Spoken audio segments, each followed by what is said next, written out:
is the intro to trigonometry. It's going to start slow, but it is going to hit to some harder content, like almost anything. So right now we're going to be focusing on finding the values of the trigonometric functions for acute angles of right triangles and solving right triangles. Okay, when they're talking about solving, they ask you to solve a right triangle. We need to find every side and angle measure, if we can. Okay, so some ways that we're going to use this. Obviously, with a right triangle, the easiest way to solve for sides is the Pythagorean theorem. Okay, and remember that is a squared plus b squared is equal to c squared, where a and b are the legs of the right triangle, and c squared is the hypotenuse, or the longest measure. Okay, so we will call on that for a little bit of geometry. Some things that we always want to remember is that a triangle, if we add up their angles, all of them, they will equal to be 180 degrees. Okay, the definition of a right triangle is that it has a right angle. So one of our angles will always be 90, and then the other two must make up that other 90. Okay, that way we don't violate the terms of geometry. This is where we're going to start, okay? Pretty simple, pretty easy stuff to begin our Monday.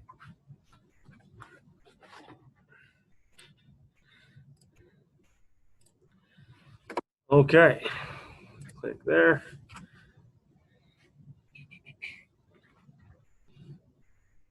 So we have the trigonometric ratios. There are 6 of them.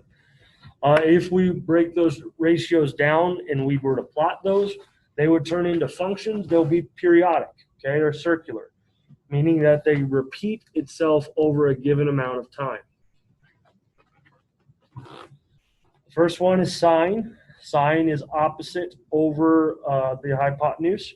And when it's talking about opposite, it's talking about from the angle theta, the opposite side. Where does it open up to? Once again, this will be one of our acute angles because we're trying to find the side lengths. Okay, so opposite over hypotenuse. Cosine is adjacent over hypotenuse. Tangent is opposite over adjacent. Cosecant is the reciprocal function to sine, or the reciprocal ratio. So if sine is opposite over a hypotenuse, cosecant is hypotenuse over opposite. Secant is the reciprocal to cosine. So cosine being adjacent over hypotenuse, the secant will be hypotenuse over adjacent. Cotangent is the same reciprocal function to tangent. So since tangent is opposite over adjacent, cotangent is adjacent over opposite sides, and those are your reciprocal functions. Okay. No, it's not. I got a little diagram right here. And you have the inverse trigonometric functions, which is different than the reciprocal functions. You have inverse sine, inverse cosine, and inverse tangent. Okay, what these inverses are, they're not typically what you would find in a normal inverse. These will be given a ratio for sine, and then it says what is the angle measure, okay, of that right triangle. And the only way that we can get those that angle measure is by using inverse sine. Okay, it's one of the easier ways. That's why each one of us, we want to be able to use the TI-83, or on your calculator. I told you last semester that you're going to want to download a graphing calculator app. I think it was Calculator X or X84. And it basically puts a TI-83 onto your phone. I know the district is purchasing some calculators for us, but they're just not in yet, so we're going to do the best that we can so far. All right. It's not going to be a perfect system, but it's still something that we can get through. Then you have angle of elevation and angle of depression. Angle of elevation is you looking up. Angle of depression is you looking down. Okay, and we'll talk a little bit about those once we get there. Basically, if you can imagine when you have a line that bisects two parallel lines, okay, and you have alternate interior angles, those are congruent, right? So that's where angle of elevation and angle of depression come in. Okay, but it's more or less elevation, we're looking up, depression, we're looking down. Okay, so just a little bit of vocab for you there. And then solving the right triangle, once again, it's all sides, all angles. Okay, so here are your trigonomic functions. Okay, it says let theta be an acute angle in the right triangle, and the abbreviations opposite, adjacent, and hypotenuse refer to the length of the side opposite of theta, the length of the side adjacent to theta, and the length of the hypotenuse. So we can see we have theta here, right? So this adjacent leg, because it's touching it, okay? One of the adjacent sides will always be the hypotenuse, which is the longest measure of our triangle, and then this would be the opposite side. So you can see that sine is opposite over hypotenuse. Cosine is the adjacent side over the hypotenuse. Tangent is the opposite side over the adjacent side. Okay, cosecant, like I said, that is the reciprocal function of sine. So you can see it's hypotenuse over opposite. These two, if we were to multiply them together, sine of theta and cosecant of theta, we would get 1. Okay, because our hypotenuse would basically cross cancel and the opposite side would cross cancel as well. Secant is the reciprocal of cosine. So it is hypotenuse over adjacent, whereas cosine is adjacent over hypotenuse. And cotangent is the adjacent over the opposite. Okay, whereas tangent is opposite over adjacent. There is an easy way to remember these. This is what my math teacher taught me when I was in high school, and it breaks down to SOHCAHTOA. Okay, so toa.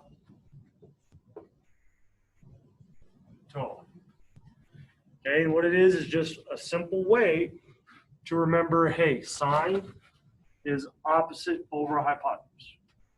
Okay, that's the SO, S-O-H. And then CAH, C-A-H, cosine is adjacent over hypotenuse. Tangent, the TOA, T-O-A, is opposite over adjacent. Can you guys, before I get into this, can you guys see what I'm writing on the board? I would hate.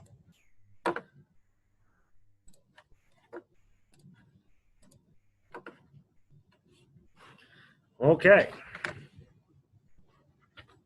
So from here, we have our first question. Okay. Find the values of the trigonomic ratios. Find the exact values of the 6 trigonomic functions of theta. Okay, that's a key thing. It's going to be exact. They don't want decimals. Okay, so when we're having to find a side, there's a chance that we might have to use the power property of radicals, where we have to split them and then bring them back together. So we have theta here. We have 33 as the opposite side, 56 as the adjacent side, and 65 as our hypotenuse. So if we're looking at it, sine we know is the opposite side, so 33 over the hypotenuse. So we'll have 33 65ths. Cosine is the adjacent side over the hypotenuse. Okay, so that is going to be 56 over 65. And then tangent is the opposite over the adjacent side. So those are going to be 33 over 56. Okay, at this point, we would have to, if we can, we want to break them down into their simplest form. Okay, but looking at them, there's no real number that goes into 33 and 65. 56 and 65 also can't be simplified, and 33 and 56 can't be simplified. Okay, but those are your three basic trigonomic functions. That's where it all starts. Right from there, since we know we have reciprocal functions, we can flip these to get the reciprocal. Quick, easy, simple. Okay, but we just got to remember. For sine, the reciprocal is cosecant. Okay? So cosecant is the reciprocal. So if sine is 33/65, cosecant is going to be 65/33. Okay, the numerator and the denominator switch. Cosine reciprocal function is secant. Okay, that's 56/65. Secant is going to be 65/56. Okay, and then tangent and cotangent, the same thing.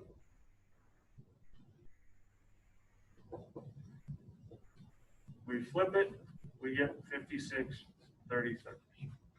Okay, those are your 6 trigonomic functions or your 6 trigonomic ratios. They will turn into functions here shortly when we actually graph them. But right now we have to be able to solve them. Okay, and the hardest part is really just remembering where theta is and remember what goes into our ratios. Right, it's just being detailed on that first diagram. And then really it's just plug and play.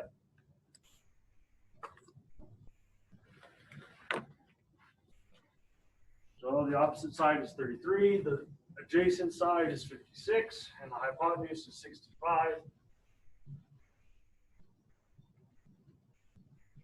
So sine opposite over hypotenuse, or 33/65. Cosecant is the reciprocal, so you can see that it's just flipped, the numerator and the denominator. Cosine 56/65. And then secant, the reciprocal function, is just that flipped over. Then tangent is 33/56. So cotangent would be 56/33. Okay, so you can see how they just kind of flip back and forth. And then our total answer, we would want to list all of those out. And you see these abbreviations, okay? Cosecant is abbreviated as CSC. Secant is abbreviated as SEC, and cotangent is COT. One way that I kind of helped, that I remember on how to keep your reciprocal functions straight, if we look at these as pairs, like sine and cosecant, each one will have a co in front of it. So sine goes with cosecant. Cosine goes with secant. If you're looking at the pair, the co comes from cosine. And then tangent and cotangent. Okay, so just ways that I kind of remembered it. There's always a co between the pair of reciprocal ratios. That way we don't have sine and secant going together. Okay, so here we want to find the exact values of the 6 trigonomic functions of theta. So theta is down in our corner here. So that makes 12 the opposite side, 16 is the adjacent side, and 20 is the hypotenuse. So if we're looking at it, they've already simplified it. Sine would be 12 over 20, okay, which would simplify down to 3/5, which makes cosecant as 5/3. So that automatically eliminates answer A. Theta's here, so our adjacent side is 16.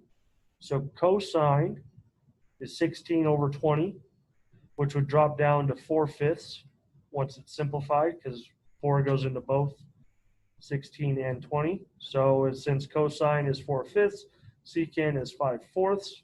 So that is going to eliminate answer choice C here. And then tangent, the opposite over the adjacent, would be 12/16, which would break down to 3/4 once it's simplified, which would make cotangent as 4/3, which eliminates answer choice D. So the correct answer for this question has to be B. Okay, and when you're given a multiple choice question, if we can find something that proves that answer choice is wrong, we can eliminate it, right? That's why I like giving multiple choice tests and the SAT. You can increase your chances of getting it right if you know you can eliminate certain answer options. So the correct one is B. Okay, so use one trigonomic value to find the 5 remaining. So it says if sine of theta is 1/3, find the exact values of the 5 remaining trigonomic functions for the acute angle theta. So when they're giving you questions like this, the easiest way to solve it is to set up a diagram, right? We want to draw a triangle. And it doesn't matter which acute angle we set as theta, we just know we're going to have a theta. Okay? So if theta is here and sine is 1/3, that means the opposite side has to be 1 and the hypotenuse has to be 3. Okay? So this is what we're looking at. Sine of theta is 1/3. Here's my theta. Here's the opposite side. Here's the hypotenuse. So here we have a little bit of an issue. Okay? Because we don't know what this other side is. This is where the Pythagorean theorem comes in, right? C squared or A squared plus B squared is equal to C squared, where C squared is the hypotenuse. So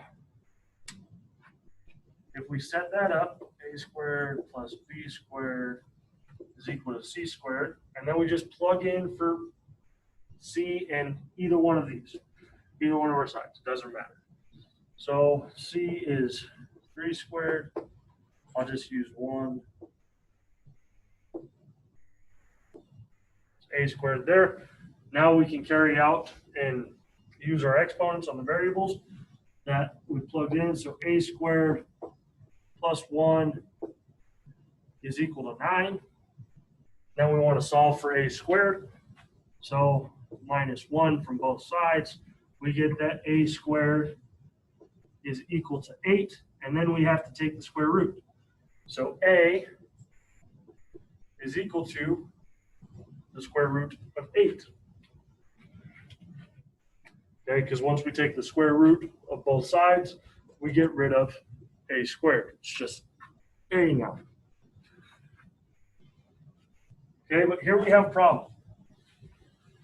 8 is not a perfect square, right? The square root of 8 is a decimal. So we want to reduce this, but we want to get it into an exact term, something that's easy for us to work with. Okay, and what that would be, that's where your power property of radicals comes in. Remember that we can split this. Okay, we can split and combine them.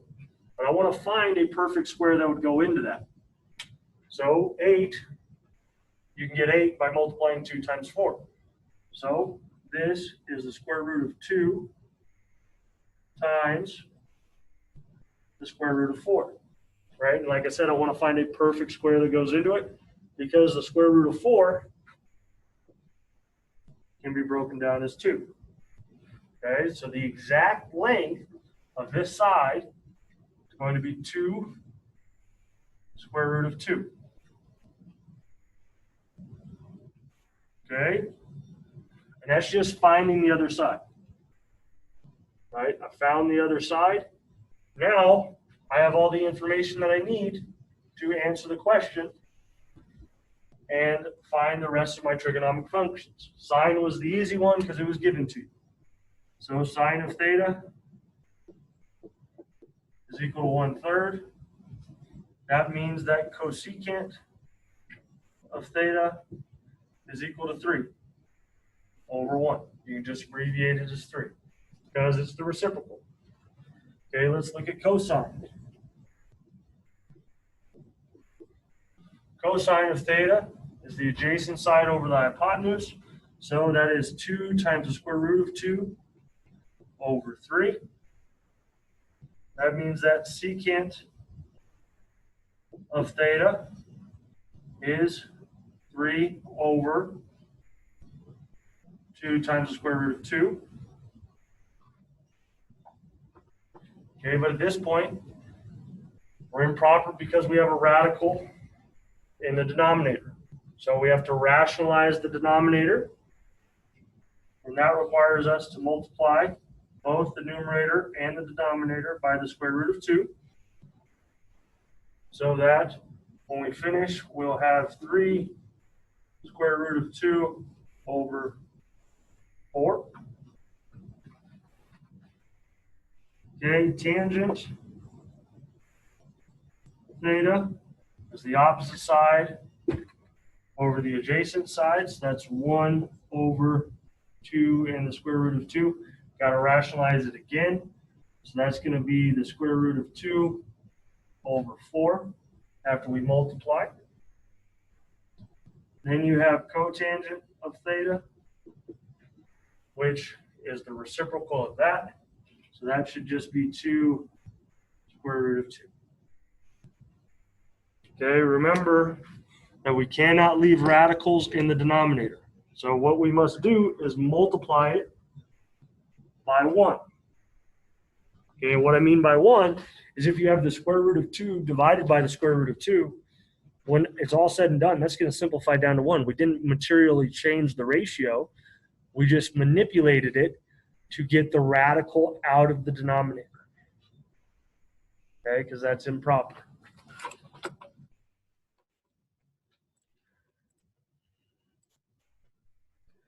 So we're back here. They draw the triangle and label one theta, label one angle theta. Okay, so there's their theta, opposite side, hypotenuse. Then they use the Pythagorean theorem to get it to the 2 square root of 2. Then we had all the information to do the ratios. Okay, once we have that information, we have cosine. It's 2 square root of 2 over 3. Tangent is opposite over adjacent, so 1 over the square root of 2. And then this is what it's left after we rationalize. Okay? And that's a key thing. And remember, rationalizing is just really multiplying it by 1, but it's typically, if you have the square root of 2, it's going to be multiplied by the square root of 2 over 2. And we have to do that anytime we have a radical in the denominator. Okay? So this is what it started as, and then they multiplied it by the square root of 2 over the square root of 2. And then when all that dust settles, we're left with the square root of 2 over 4. See if I can bring that up. I got to check. How did you get 4? Okay. So I'll rationalize it once again. And I'll try to write it big as I can, okay? Because that's a key step, rationalizing. Okay, so we started out as 1 over 2 times the square root of 2, right? And then they rationalize it by multiplying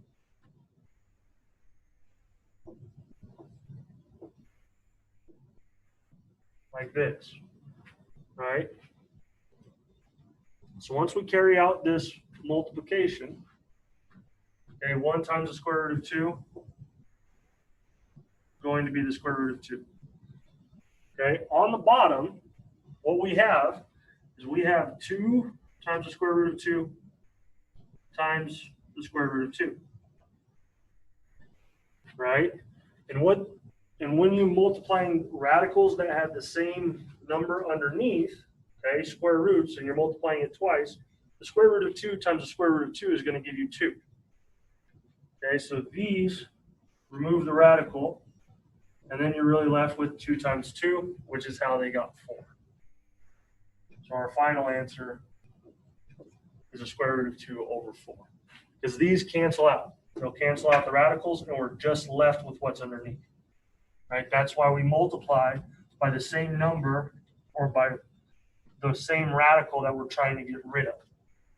It's like taking the square root of 81, right? You can see it with a perfect square. So if you take the square root of 81,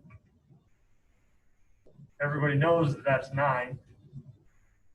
right? The square root of 81 is 9. 9 times 9 is equal to 81. It's like applying it to a square. Or it would be, you could look at it as the square root of 81 squared would remove the radical, and you're just left with 81.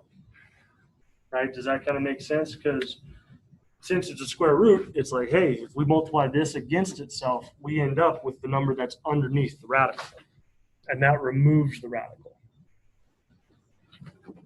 So square root of 2 times 1 gives you the square root of 2. On the bottom, the 2 square root of 2 is going to break out, and you're going to be just left with 2. And that's how they got the 4. Good question, though, Rosalind.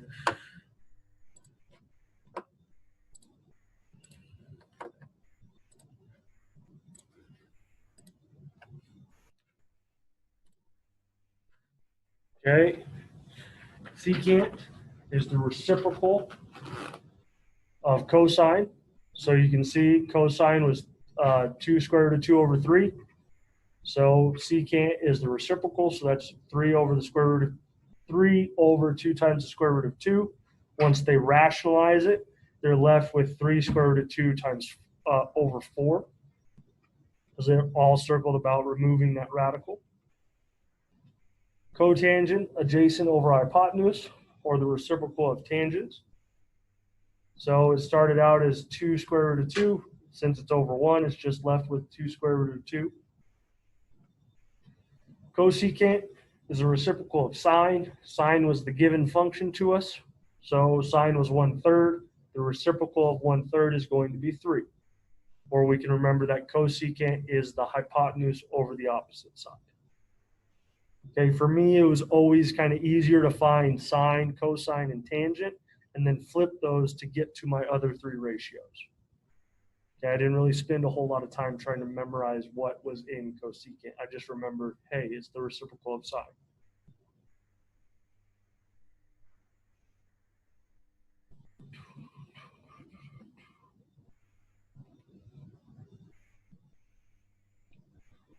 Okay, so this is another one where we would have to draw it up. If tangent is 2/3, right? Tangent's the opposite over the adjacent side.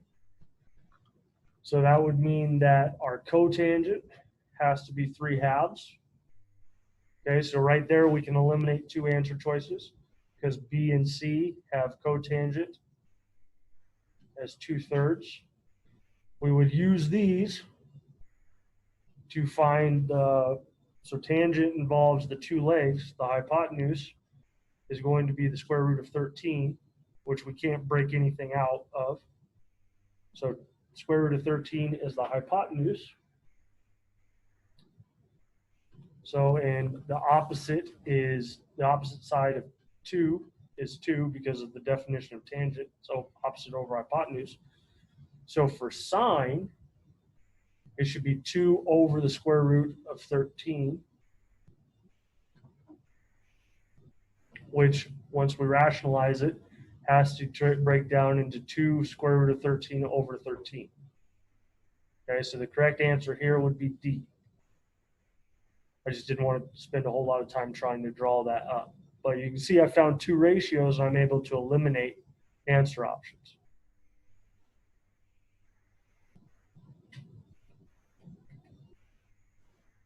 Okay. So these are your special angles. They're what's known as like perfect ones. Okay.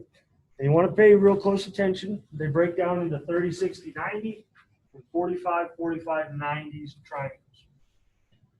Okay, and these ratios are just commonly occurring, and what it allows you to do is it allows you to expand right triangles. Okay, so if you know you have a 30-degree,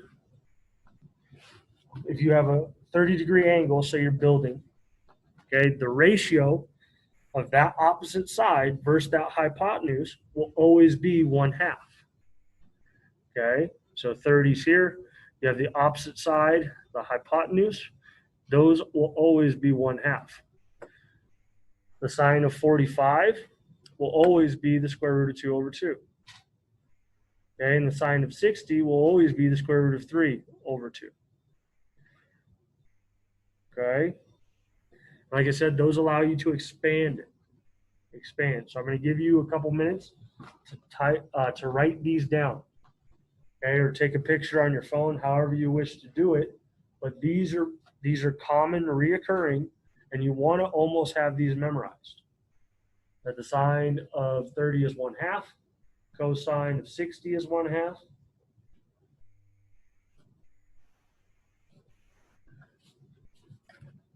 Okay, so the tangent of 30 will always be square root of 3 over 3. Tangent of 45 is 1.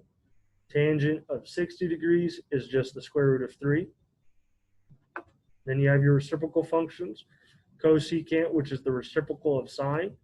So if sine of 30 is 1/2, the cosecant of 30 is 2. Cosecant of 45 is a square root of 2. Cosecant of 60 is 2 square root of 3 over 3. And once again, that's because they had to rationalize. They have to rationalize what the sine of 60 is, because if you just flip it, you're left with 2 over the square root of 3. Rationalize the denominator to get 2 times the square root of 3 over 3. Okay, secant, the reciprocal of cosine. Okay, so if cosine of 30 degrees, square root of 3 over 2, the secant of 30 degrees is 2 square root of 3 over 3. Okay, and that's left after it's rationalized. The secant of 45 degrees is the square root of 2, and the secant of 60 degrees is 2. And then cotangent is the reciprocal of tangent. So we're left with the square root of 3. Okay, we'll have cotangent of 45 is 1, and cotangent of 60 is square root of 3 over 3. Okay, you can identify some patterns here. Okay, most specifically with sine and cosine, it's because since they're opposite and adjacent sides, especially with 30, 60, if you notice, the sine of 30 is equal to the cosine of 60. They're both at 1/2. Okay, when it's 45, when it's cosine or sine of 45, they're both square root of 2 over 2. And then the cosine of 30 degrees will equal the sine of 60 degrees. That's just from their nature that it's opposite sides. And since we can expand these ratios, they're always reoccurring. Like I said, we want to have these close to being memorized. Give you about 1 more minute to get that copied down or take a picture, like I said. That way you have them real nice and ready to go.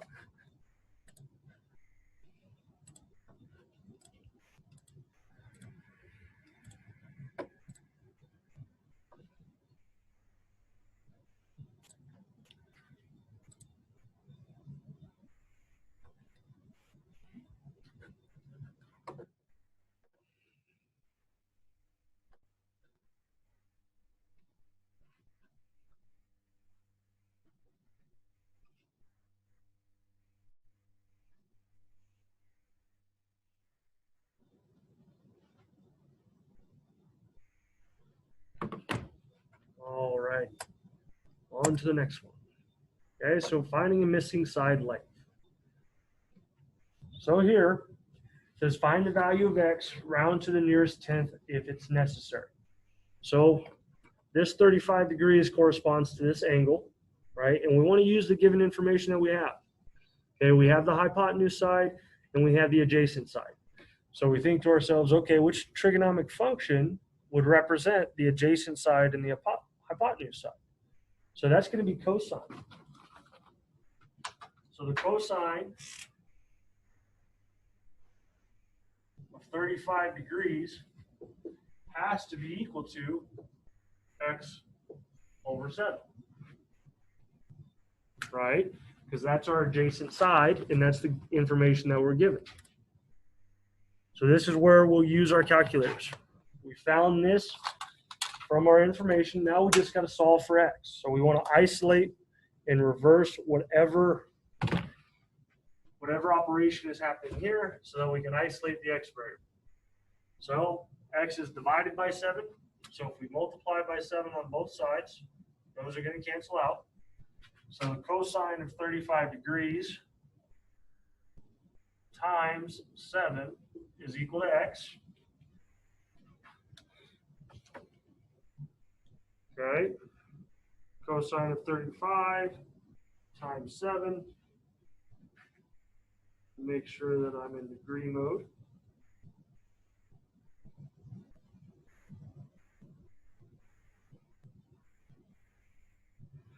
And we get 5.7 because I said round to the nearest tenth. It's technically 5.734.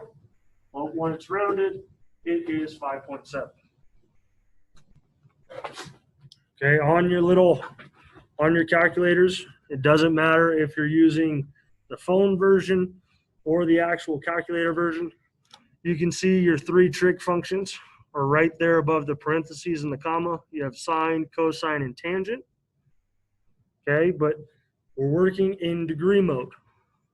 Okay, so if you're going to use this, or if you're using your phone version, if you press on mode, the third option down has radian versus degree. Okay, everything that we're doing in this section is going to be degrees, so we want to make sure that our calculator is in degree mode. We'll talk about radian mode next week because basically it's just it's a simple way to, not necessarily a simple way, it's just another way to measure angles. You can measure them in radians, which corresponds to the radius of a circle.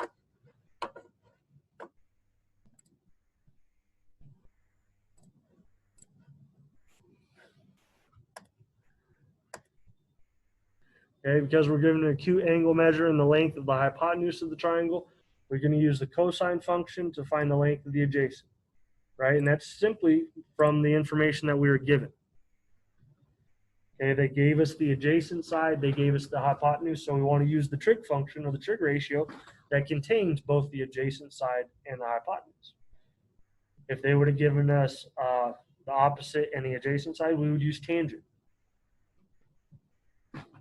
Okay, so they plug it in. Cosine is 35 degrees. The angle measure of theta is 35. The adjacent side is equal to x, and the hypotenuse is equal to 7. So if we isolate and multiply each side by 7, we get what our value of x is. It's going to be roughly 5.73.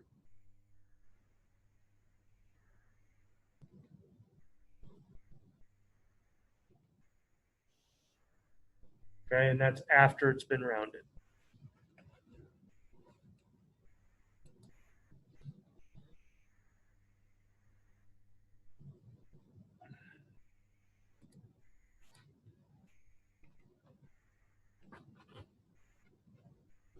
Sorry, I'm like a squirrel right now. Gotta focus up. Okay, and then you can check your answer by substituting in. 5.73 divided by 7 is roughly about 0.82, and the cosine of 35 degrees is 0.82. That's just another check. They just plugged in cosine of 35 degrees into their calculator, and then they took 5.73 divided by 7 to get 0.82.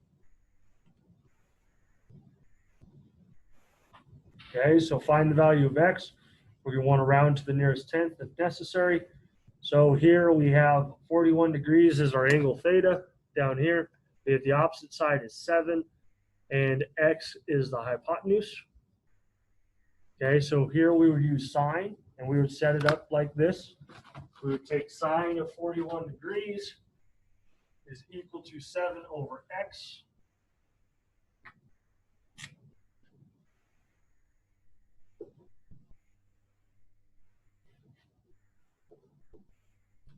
Okay, and then we would solve it the same way. This one just has a little bit more steps to it. First, we have to isolate the variable. We have to get it out of the denominator. So we're going to multiply both sides by x to get it here. So we have x times the sine of 41 is equal to 7.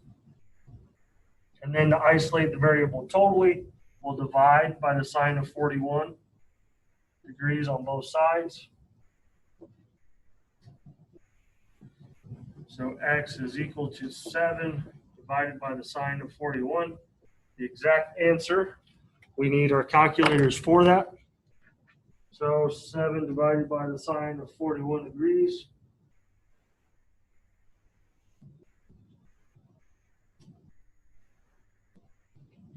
And that is about 10.66. So once it's rounded to the nearest tenth, our answer should be D, 10.7. Okay, same type of problem. That one just had an extra step because the variable is in the denominator, so we had to remove it from the denominator and then isolate it. Okay, but pretty simple stuff. Okay, finding a missing side length. It says a competitor in a hiking competition must climb up the incline course as shown to reach the finish line.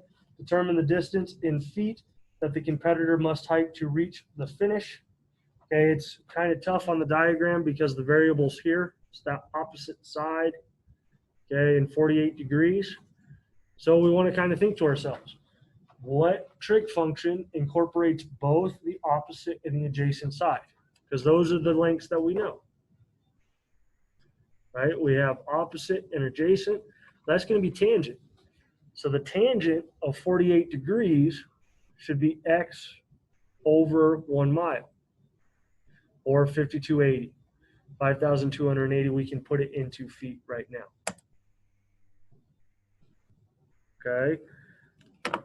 So the tangent function can be used. Tangent is the opposite over adjacent. So we would have tangent of 48 degrees is x divided by 5280. And that's just plugging and taking our ratios and plugging them in. Okay, now we just got to isolate the variable. Okay, so how would we isolate the variable? Well, we multiply both sides by 5,280. Okay, 5,280 times the tangent of 48 degrees is going to be equal to x. We'd use our calculator to plug that in, and our x is approximately 5,864 feet. Okay, and that would be like your angle of elevation there. Okay, Ernie is walking along the course X. As shown, find the distance he must walk. So we have 7 degrees down here. We have X as our adjacent side. We have 574 as the hypotenuse. So the cosine, because we want to use the adjacent and the hypotenuse. So the cosine of 7 degrees is equal to X divided by 574. So if we take the cosine of 7 and multiply it by 574, we get 569.7. And that's just by isolating the variable. Once again, we have to use the information given to use which trig function is going to be applicable. X is the adjacent side, 574 is the hypotenuse, our angle here is 7. So the cosine of 7 degrees is equal to X divided by 574. And then we would isolate the variable by multiplying by 574 to get answer A. Okay, so here's your inverse trigonomic functions. Okay, these are used to find angle measures in radians or degrees given a ratio. Okay, they're used to find the angle measure. Okay, so inverse sine. If theta is an acute angle and the sine of theta is x, then the inverse sine of x is the measure of angle theta. That is, if sine of theta is x, then sine inverse of x is equal to theta. So again, these are used to find angle measures. Okay, all of them are on your calculator, and you have to push second and then the corresponding trig function. You can see if you actually have the TI-83, it has sine inverse over sine, it has cosine inverse over cosine, and it has tangent inverse over tangent.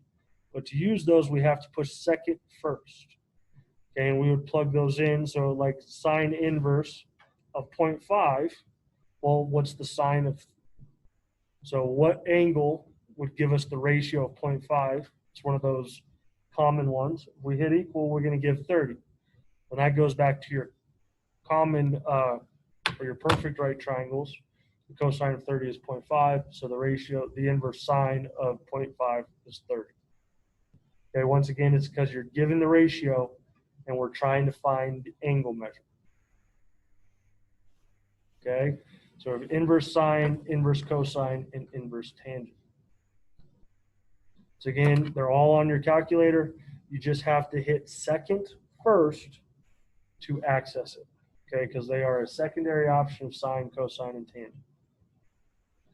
Okay, so use a trigonometric function to find the measure of theta, round to the nearest degree. Okay, once again, we want to be smart about this, right? What trig function will we use in this scenario? Theta is down in the bottom left side. We have 12 and we have 15.7. 15.7 is the hypotenuse, 12 is the opposite side. So which trig function has opposite over hypotenuse? Well, that's sine, right? So sine of theta is equal to 12 over 15.7. Okay, so if we take the sine inverse of 12 over 15.7, that is going to give us theta. Okay, you got to use your calculator for this one. Helps if you put your dry erase markers back on. I feel like I have so many markers now. So sine inverse, 12 divided by 15.7. Hit enter, and it gives you roughly about 49.8 degrees.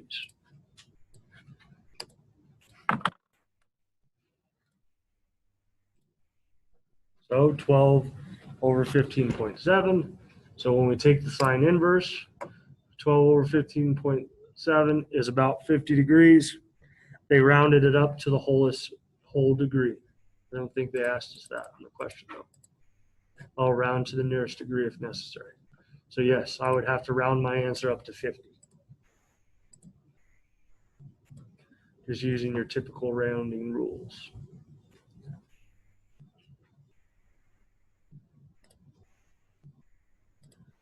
Okay, and once again, it's just picking the correct one that fits us. Here, we have theta here. That's our opposite side. That's our adjacent side. So we would use tangent here. Tangent inverse of 11 divided by 7. That gives me 57.5. Rounding to the nearest degree would give me about 58 degrees. But I want to use tangent because theta is here. It's my opposite side. It's my adjacent side. So it all kind of comes back to the definition of those ratios. And the hardest part is really picking which ratio to use in which situation. Okay, angle of elevation. Okay, the chairlift at the ski resort rises at an angle of 20.75 degrees while traveling up the side of the mountain and attains a vertical height of 1,200 degrees. When it reaches the top, how far does the chairlift travel up the side of the mountain? So from our diagram here, we have 20.75 as our angle theta here. We have the opposite side is 1,200 feet, and we have D as the hypotenuse. So which trig function will we use? Well, we use sine because it's the opposite side over the hypotenuse. And it's determined by the problem that we are solving. So once we set this up, we have the sine of 20.75 degrees is equal to 1,200 divided by D. That's the opposite side in the hypotenuse, right? So now we want to solve for D. This one, since D is in the denominator, the first step is we're going to multiply both sides by D. Okay, and then we're going to divide both sides by 20.75. Okay, so we work it to one side, work it to the other side. We use a calculator to solve that. And we'd be left with that D is about 3,387 feet. Okay, and we can plug that straight into a calculator. 1,200 divided by the sine of 20.75. Don't even need to use parentheses. Okay. This one is where we got to be kind of smart, or we got to be smart all the time. But we got to really rely upon previous knowledge. It says a person on an airplane looks down at a point on the ground at an angle of depression of 15 degrees. The plane is flying at an altitude of 10,000 feet. How far is the person from the point on the ground to the nearest foot? So here is where I was talking about your parallel lines, right, with a bisector. So get that mental image of the plane in there. Well, what we have to remember when we have parallel lines and we have a bisector of them, so this and this, and we have a bisector here. Okay, this angle is 15 degrees. You learned in geometry that this angle and this angle are congruent to each other. Okay, so here in our diagram, this one must also be 15 degrees. Okay, and that is from the definition of parallel lines with a bisector. Okay, so we have to find the congruent side. If we take that knowledge and we apply it to our diagram here that we have, you can see that since this is 15 degrees, that means that this angle has to be 15 degrees. So that sets up so that we can use sine here, because we have a hypotenuse, we have the opposite side. So the sine of 15 degrees is equal to 10,000 over x. So x is going to be equal to 10,000 divided by the sine of 15 degrees, which will give us 38,637 feet. And we rounded to the nearest foot. But the key thing is we got to remember angle of depression. These two will equal each other because they're looking at the ground and the airplane being parallel.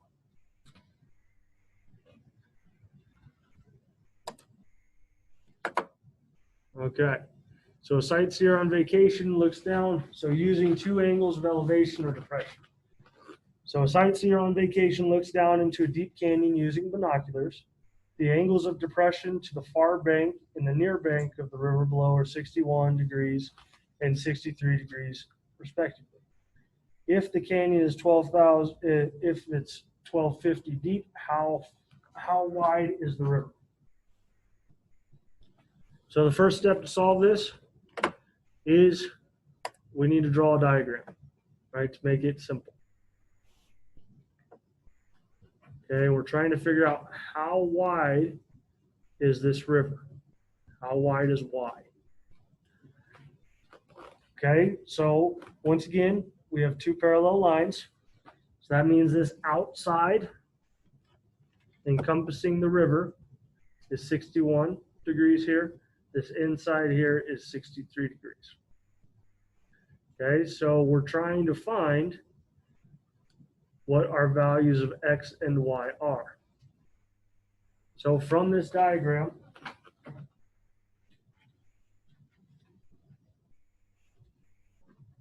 the trig function that I'm going to want to use is tangent. Okay, and what it's saying is that the one that's inclusive of the river, tangent of 61 degrees, is equal to 1250 over x plus y. Okay, and the tangent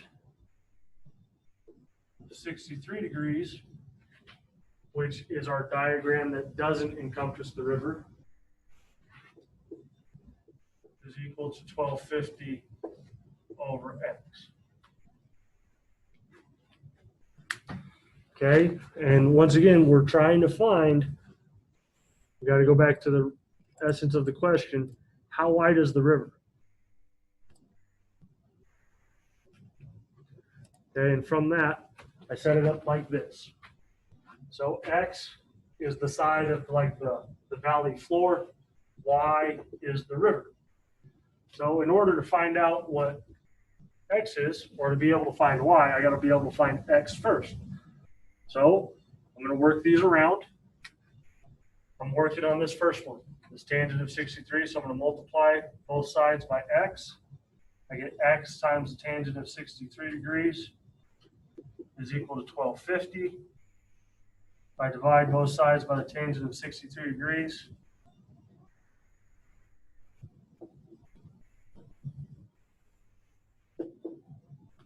okay, this will give me my value of x.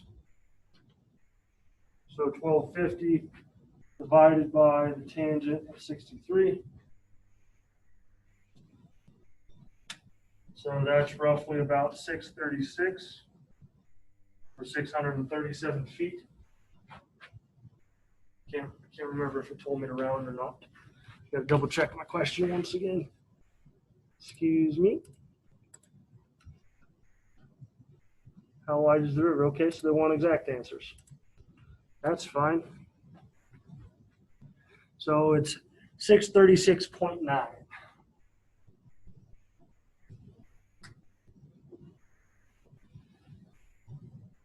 Okay, and that's my value of x.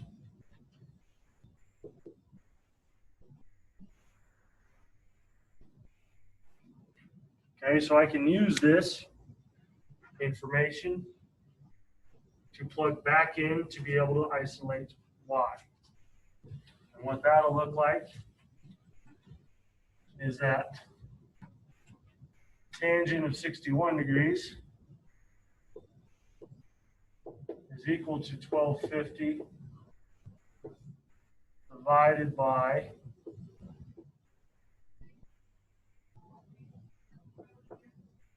plus y.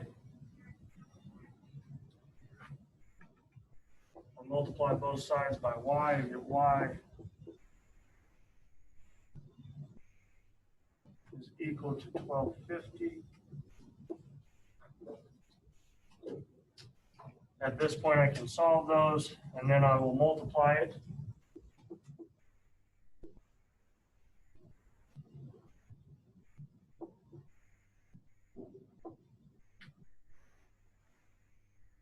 And that's how I get my value of the river, because the river's here. But you can see I had to kind of step it down and break it across. But you'll get a picture of the book doing that because I have about 20 minutes left and I want to give you a little bit of time to get started on your homework. Hard part on that one is just drawing the situation. So for the smaller triangle, you can use the tangent function to find x. So that was tangent of 63 is equal to 1250 divided by x. So we multiply each side by x, and then we divide tangent of 63. Okay, and that's where we got 636.9. On triangle, you can use tangent function to find x plus y. Okay, x plus y times the tangent of 61. So that gives me a total there. Still just solving everything, and they find that the value of y is 56 degrees.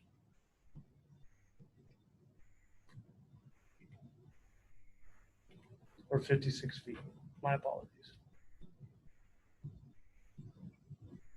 Okay, the angle of elevation from a hiker at the top of a mountain, 25 degrees. We're not going to go over this one because we're running out of time, and I want to give you a little bit of time to work on the homework here.